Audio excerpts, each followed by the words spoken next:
وہ تو اللہ رسول کو صاف لفظوں میں انکار کرتے ہیں.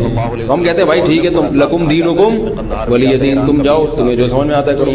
تو ایسے ہی شیعہ سنی کا جو اختلاف ہے وہ اگر زبان کی حد تک رہے، دلائل کی حد تک رہے تو ٹھیک ہے. لڑائی بڑائی والا معاملہ ہوگا تو معاملہ کیا بنے گا؟ کیچڑ اچھالنا ایک دوسرے پر. تو میں ایک بات آپ سے کر رہا ہوں کہ آپ اپنے بارے میں یہ فیصلہ کریں کہ آپ کیا ہیں، یا تو ادھر ہو جائیں یا ادھر ہو جائیں. تو اگر آپ شیعہ ہیں ٹھیک ہے، پھر وہ جو کر رہے ہیں وہ ان کا مسلک ہے، آپ کریں وہ. لیکن اگر آپ سنی ہیں تو پھر آدھا سنی آدھا ادھر آدھا ادھر، بیچ کا نہ بنے. میں بھی بیان میں عرض کر رہا تھا نا آخر میں کہ بیچ کا کسی کو بھی پسند اس میں جو ہلاکتیں ہوں گی میرا خیال آپ لوگ کو ہوتا ہے، نہیں ہوتا نا کسی کو بھی پسند. قدرت نے کسی کو بیچ کا بنا دیا اللہ کی طرف سے، وہ تو اللہ کی طرف سے آزمائش ہے. لیکن خود سے کبھی بھی بیچ کا بننے کی کوشش مت کرو.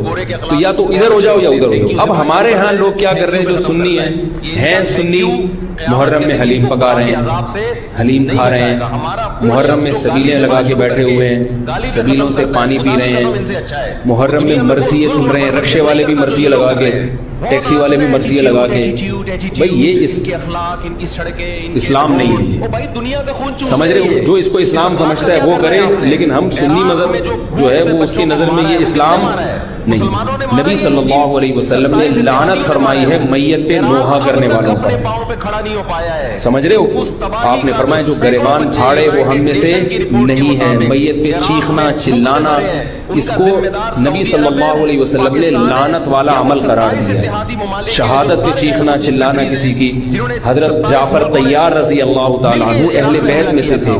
وہ جب شہید ہوئے ہیں جوانی میں، ان کی 4 بیویاں تھیں، بیوہ ہو گئیں.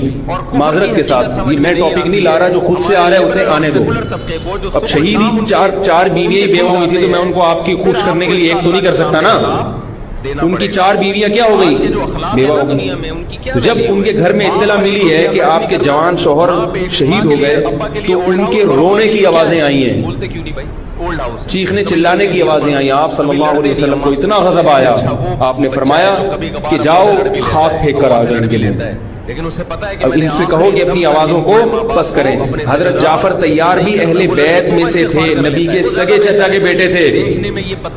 اہل بیت کی شہادت پر آپ صلی اللہ علیہ وسلم نے چیخنے چلانے سے رونے سے منع کیا. اور حضرت جعفر طیار ظلمن شہید ہوئے تھے نا، ظلم ہوا تھا ان کے اوپر.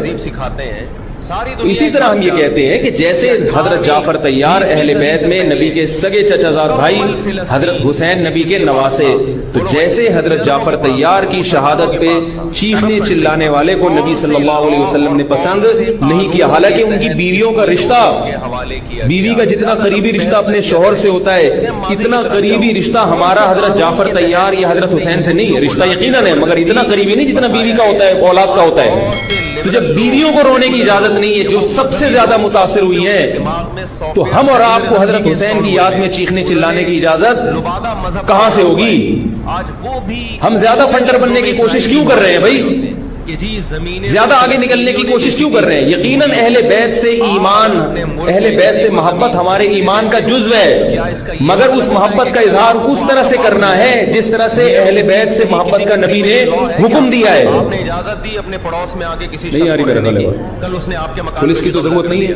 کل اس نے اپنی ریاست کا اعلان کر جس طرح سے حکم دیا بھائی اس طرح سے اہل بیت سے محبت کرنی ہے، اپنی طرف سے نہیں کرنی. آپ تو پہلی بات تو یہ حدیث سمجھ میں آ گئی، اور آپ صلی اللہ علیہ وسلم نے چیخنا چلانا گریبان پھاڑنا اور یہ سب کے منع کیا ہے. تو سنی مذہب میں ماتم کی اجازت، چیخنے چلانے کی، ہا ہو کرنے کی اجازت نہیں ہے. سمجھ رہے ہو بات کو؟ تو آپ یہ کام نہ کریں، مرضی آپ نہ سنیں، انہیں سننے دیں، انہیں کرنے دیں. آپ رسکا ٹیکسی چلا رہے ہو، کہہ رہے محرم کے احترام میں گانے نہیں لگاؤں گا، مرضی لگا دو. بھائی نہ گانے لگاؤ نہ مرثیوں میں. اور مرثیوں میں جس طرح سے اہل بیت کا نام لیا جاتا ہے اس میں اہل بیت کی عزت نہیں ہے بلکہ اہل بیت کی توہین. ہائے زینب، ہائے یوں، ہائے یوں. آپ اپنے گھر کی عورتوں کو چاہتے ہو کہ سڑک پہ ان کا اس طرح سے ہائے ہائے کر کے نام لیا جائے روڈ پہ؟ جب ہم اپنی عورتوں کے لیے ایسی توہین برداشت نہیں کرتے، وہ عورتیں جن کے تقدس کی قسم اٹھائی جا سکتی ہے، جن کے ناخن بھی کوئی نامحرم نہیں دیکھ پاتا تھا، اہل بیت عورتیں تھیں، نبی صلی اللہ علیہ وسلم کی نواسیاں بیویاں نبی صلی اللہ علیہ وسلم کے خاندان کی عورتیں، حضرت حسین رضی اللہ تعالیٰ عنہ کے خاندان کی عورتیں، تو ان کے بارے میں میرے بھائی کیسے یہ برداشت کیا جا سکتا ہے کہ کوئی بھی چیخے چلائے ان کا نام اس طرح سے توہین آمیز ہے؟ جیسے اسلام نے اکرام سکھایا ہے، عزت اور احترام سکھایا ہے، اور عزت و احترام کے اصول اور آداب بھی سکھائے. تو اس لیے آپ لوگ یہ کام نہ کریں، جو کر رہا ہے اس سے بحث بھی نہ کریں. بولے میں ٹھیک ہے تمہارا مسئلہ ہے تو کوئی بات نہیں، کر لو، ہم ہی نہیں کریں گے. تو یہ جو سبیلیں لگائی جا رہی ہیں، یہ کہا جاتا ہے کہ حضرت حسین کی یاد میں. یہ بھی ایک عجیب بات ہے، حضرت حسین رضی اللہ تعالیٰ عنہ اگر پیاس سے شہید ہوئے تو پانی پی کے یاد منائی جائے گی یا پانی سے اوائڈ کر کے یاد منائی جائے گی؟ عجیب بات ہے. ایک مجھے ایک بات بتاؤ، آپ کا دوست بھوکا بیٹھا ہوا ہے، آپ اس دوست پہ ترس کھا رہے ہو، آپ کہہ رہے ہو، اس کو فون کیا آپ نے، بھائی کیا یار، کہہ رہے 2 دن سے مجھے کھانا نہیں ملا، کہہ رہے بس پھر میرے سامنے جو کھانا رکھا ہے میں بھی نہیں کھا رہا، جب تو نے نہیں کھایا تو میں کیوں کھاؤں یار یہ مرغے. یہی ہوتا ہے نا یار، جب تو 2 دن سے بھوکا ہے تو میں بھی تو ایک وقت کا ناغہ کروں نا کھانے کا. لیکن آپ نے کیا کیا، آپ نے دوست کو فون کیا، تجھے کھانا ملا، کہہ رہے 3 دن سے بھوکا ہوں. آپ نے کہا یار بہت افسوس ہوا یار، ایسا کر 2 پراٹھے لے کر ہوٹل کے میرے کو 2 انڈے لے اور 2 دودھ پتی لے. ویسے تو 1 پراٹھا کھاتا تھا، آج کتنے کھاؤں گا؟ 2.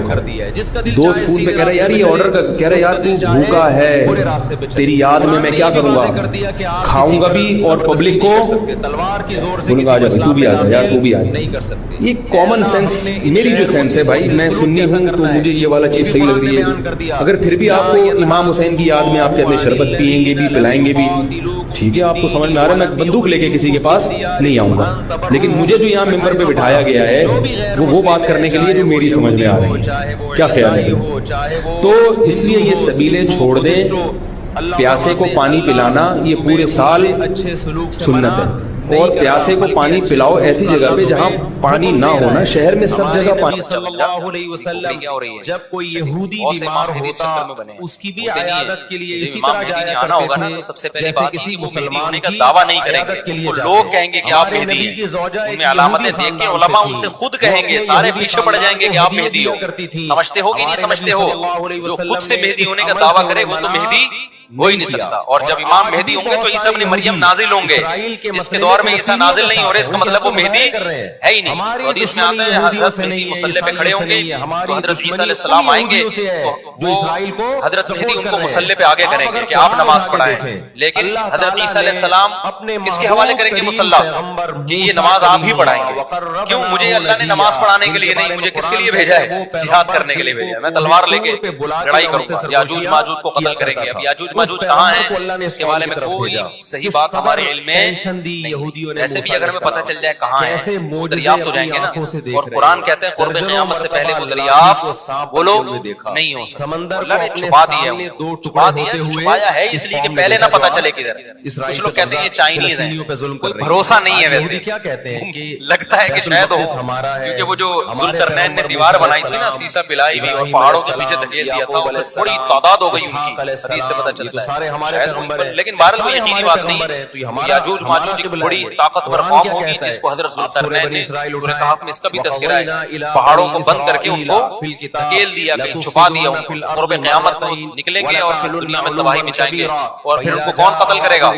حضرت عیسیٰ علیہ السلام. تو وہ ابھی نہیں نکلیں گے. جب نکلیں گے تو ان کا ابھی دریافت نہیں ہو سکتا. باقی کچھ کہتے ہیں مریخ میں، کچھ کہتے ہیں کہاں ہیں، ہمیں نہیں پتا کہاں ہیں. بہرحال بظاہر تو لگتا ہے زمین کی ہے. ذوالقرنین جو گئے تھے مشرق اور مغرب، شمال جنوب کا انہوں نے سفر کیا، اسی زمین میں کیا تھا سفر. واللہ اعلم. ہمیں بس اجمالی طور پر ان چیزوں پہ ایمان لانا ضروری ہے. ان کی ڈیٹیل ہمیں بتائی نہیں گئی ہے، ہمیں ڈیٹیل میں جانے کی اجازت.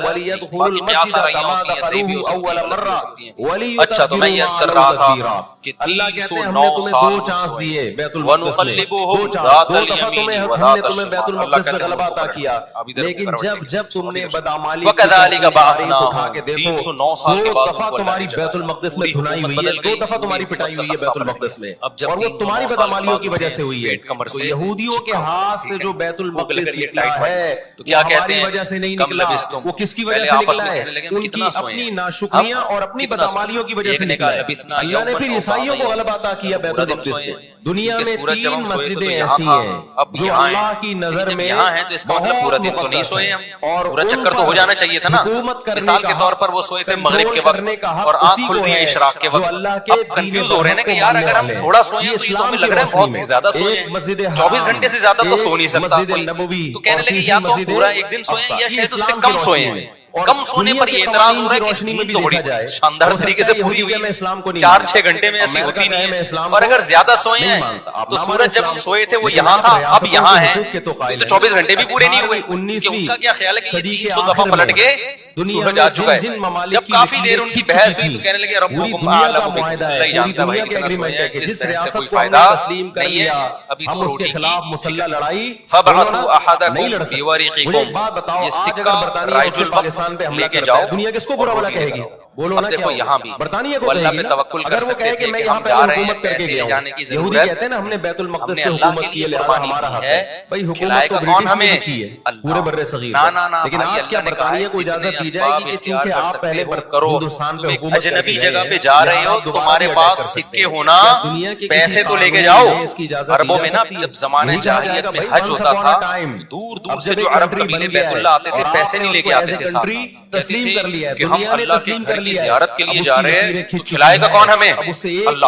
پیسے نہیں لے کے جائیں گے, یہ تو توکل کے خلاف ہے. اللہ کے مہمان وہ مثال ایسے دیتے تھے جیسے آپ اپنی نانی کے جا رہے ہو اور اپنے کھانا ساتھ لے کے جا رہے ہو, تو نانی کو غصہ آئے گا نا, بیٹا میں نے تیری دعوت کی ہے تو کھلاؤں گی کون, میں کھلاؤں گی تجھے, پیسے تو اپنے ساتھ کھانا کیوں لے کر آیا. تو کہتے تھے جب ہم کسی کے مہمان ہوتے ہیں کھانا ساتھ نہیں لے کے جاتے, میزبان کا کام ہے, تو ہم اللہ کے گھر پہ جا رہے ہیں, ہم پیسے لے کے نہیں جائیں گے, اللہ پہ توکل کریں گے. وہ مسجد چھوڑ سکتے ہیں کیا؟ ہماری مسجد پہ کوئی شخص آئے, کوئی دوسرے مولوی صاحب آ جائیں کہ میں مسجد سے ختم ہوتے تو کیا کرتے, کیا کمیٹیاں قبضہ کرنے دیتی ہیں؟ چوریاں چکاریاں شروع کر دیتے. تو قرآن میں اللہ نے آیت نازل کی, وَتَزَوَّدُوا, جب حج کے لیے جاؤ تو زاد راہ لے کے جاؤ, پیسے لے کے جاؤ. کیوں؟ فَإِنَّ خَيْرَ الزَّادِ التَّقْوَىٰ, سب سے بہترین ذات راہ تقویٰ ہے. وہ توکل جو تمہیں بھکاری بنا دے, گناہگار, کیونکہ بھکاری پر یہ تقویٰ کے خلاف ہے. پہلے تقویٰ کی فکر کرو کہ لوگوں کے سامنے ہاتھ نہ پھیلانے پڑے. تو ان کو بتا دیا اللہ نے صحابہ کو کہ توکل کا یہ مطلب نہیں ہے کہ دنیا میں اسباب اختیار نہ کرو, حج پہ جا رہے ہو تو پیسے لے کے جاؤ سارا. تبھی فقہا کہتے ہیں, فقہا نے دین کو خوب سمجھائے کہ حج صرف اس پہ فرض نہیں ہو جاتا کہ آنے جانے کا انتظام ہو جائے, نہ حج اس پہ فرض ہوگا